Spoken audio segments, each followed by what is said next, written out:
Hello friends, વાત કરીશું સોના અને ચાંદીના વીકલી આઉટલુક વિશેની. તે પહેલાં આપ અમારી યુટ્યુબ ચેનલ સબસ્ક્રાઇબ કરો, શ્રી અંબિકા સિન્સ 1973. ગત વીકમાં આપણે જોયું કે સોનું અને ચાંદી વધી ગયા. જો સોનાના વધારા પાછળના કારણો આપણે જાણીએ તો આંતરરાષ્ટ્રીય બજારમાં જે જીઓપોલિટિકલ ટેન્શન ફરી એક વખત બળ પકડી રહ્યું છે, તેને પરિણામે સોનામાં ખૂબ જ નોંધપાત્ર વધારો થયો. આવનારા સપ્તાહની પણ જો વાત કરીએ તો સોનું અને ચાંદી ખૂબ જ વોલેટાઇલ રહે તેવી વકી છે.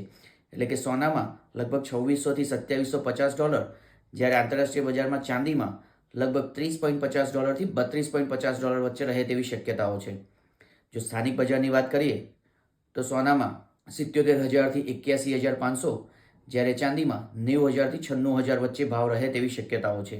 જો આંતરરાષ્ટ્રીય સરહદે તણાવ વધે અને ભારતીય રૂપિયો હજુ પણ નબળો બને તો સોના અને ચાંદીમાં ભાવ વધારો ખૂબ જ વધી શકે છે. તેમજ ચાંદી ફરી 1 લાખને પાર થઈ શકે છે અને સોનું પણ નવી તેની ઉચ્ચ સપાટી બનાવી શકે છે. Thank you friends.